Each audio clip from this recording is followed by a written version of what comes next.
এই যে সুইস ব্যাংকে টাকা রাখলে এটা কি আসলে খারাপ, বা এটা কি পাচারকৃত টাকা, না আসলে বিষয়টা কি? অনেকে আমরা ক্লিয়ার নাই বিষয়টা।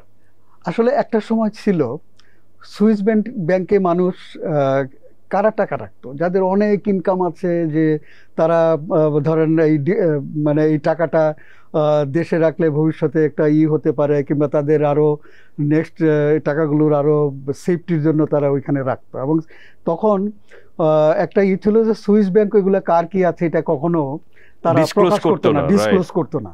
কিন্তু ওই যে এফএটিএফ এর যে রিকমেন্ডেশন গুলো আছে ওগুলোর চাপে তাদের আইনও কিছু সংশোধন করতে হয়েছে, তাদের প্র্যাকটিসের পরিবর্তন আনতে হয়েছে। এখন কিন্তু তারা বলতে বিভিন্ন দেশের সঙ্গে তারা শেয়ার করে যে তাদের ওখানে কোন দেশের কি আছে।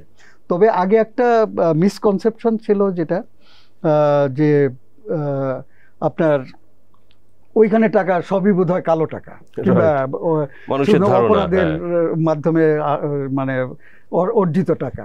কিন্তু আসলে হয় কি, যে সুইজারল্যান্ড একটা দেশ, এবং সেই দেশের সাথে পৃথিবীর অন্যান্য দেশগুলোরও ব্যবসা বাণিজ্য আছে, আমাদের এক্সপোর্ট ইম্পোর্ট আছে।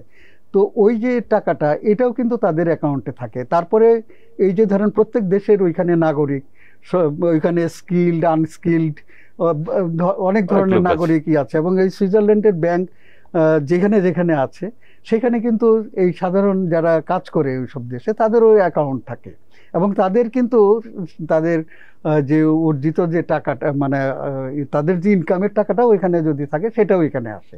তো কাজেই ওইটা দেখা গেছে যে যে টাকাটা আসে, তো হয়তো একটা অংশ সেখানে থাকে যে সেটা একটু গ্রে এরিয়াতে থাকে, যে এই টাকাগুলো একটা যে ডিপোজিটটা থাকে ওদের যে লায়াবিলিটি হিসাবে যেটা দেখায়, তার একটা অংশ আপনার তার একটা অংশ হয়তো এইভাবে থাকতে পারে।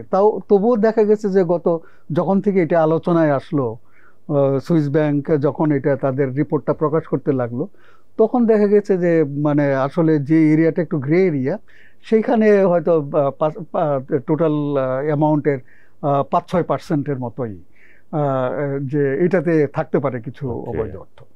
কিন্তু বাকিটা তো তারা এক্সপ্লেইন করতে পারে, কারণ এইটা একসময় বাংলাদেশের যে এফআইইউ এটা তাদের সাথে শেয়ার করেছিল যে এটা কি, তো ওরা একটা সুন্দর এক্সপ্লেনেশন দিয়েছিল যে দেখো এটা কিন্তু আসলে বিষয়টা যে সবই যে পাচারকৃত অর্থ তা কিন্তু না, এটা এই খাতে এই খাতে এই খাতে এটা। তো খাত স্যার একটা বললেন যে হচ্ছে আমাদের ধরেন এক্সপেট্রিয়েটরা ওখানে আছে, তাদের অ্যাকাউন্ট আছে, এখানে কি এক্সপোর্টার বা আমাদের ব্যাংক যারা ইন্টারন্যাশনাল ট্রেড করে তাদের কি থাকতে পারে? তাদেরও আছে, যে ব্যাংকের যে লেনদেন যেটা হয় সেই টাকাটাও ওইখানে আছে।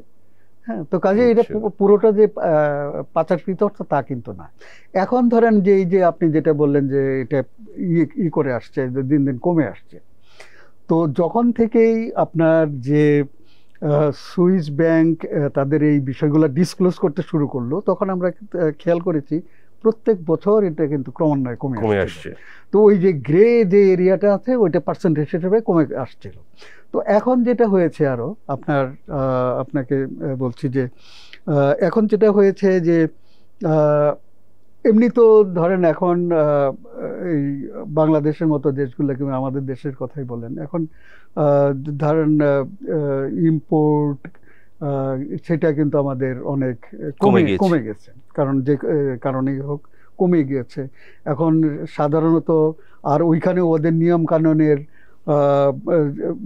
জন্য মানুষ আর ওইটাকে খুব মনে করছে না, যাদেরই ধরেন অবৈধ অর্থ আছে তারা কেউ ওইটাকে আর আগের মতো মানে সেফ হেভেন মনে করছে না, যে এটাও তো ডিসক্লোজ হচ্ছে। সেইখানেও তাদের একটা এই যে ইনফরমেশন এক্সচেঞ্জের আওতায় তারাও আসছে।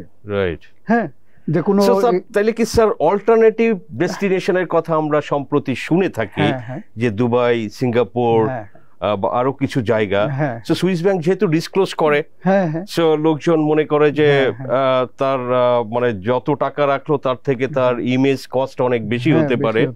এটা কি বিকল্প জায়গাতে যাচ্ছে অনেকে? কিন্তু স্যার একটা কথা আছে, আপনি নিশ্চয়ই জানেন, টাকা আসলে ধরেন যে পানির মতো উপর থেকে নিচে যাবে, সো টাকাও আসলে মুভ করবে। সো এটা কি আসলে অল্টারনেটিভ ডেস্টিনেশন, যেটা দুবাই সিঙ্গাপুর শোনা যায়, আপনার কাছে কি মনে হয়? হ্যাঁ, এটা এটা দেখেন, এটা তো ধরেন এটা পত্রপত্রিকায় প্রচুর, আপনারা তো জানেন এই ইয়াতে আছেন।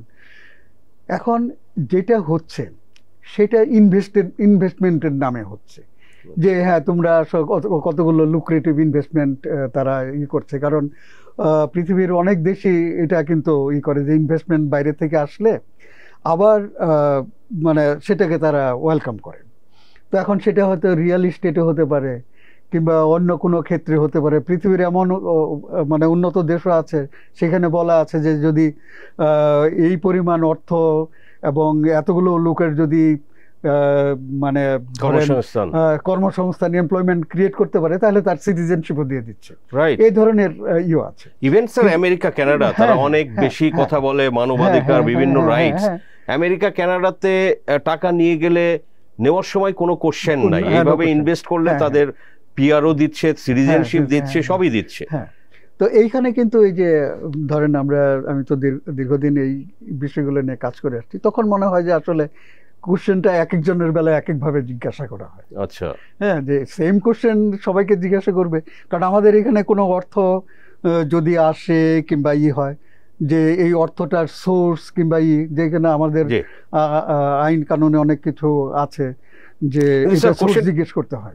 কিন্তু ওই সব দেশে যখন যায় তখন নিশ্চয়ই এই কোশ্চেনটা যদি ওইভাবে জিজ্ঞাসা করা হতো, তাহলে এই অর্থটা ওইখানে ওইভাবে মানে যাওয়ার আগে কিন্তু তারা চিন্তা করতো যে না, এটা কখনো ডিসক্লোজ হয়ে যেতে পারে, কিংবা এটা কখনো ইনভেস্টিগেশনের আওতায় আসতে পারে। তো কাজে যাওয়ার সময় যদি একটু বাধা পাইতো, তাহলে কিন্তু তারা এই পরিমাণে হয়তো হতো না।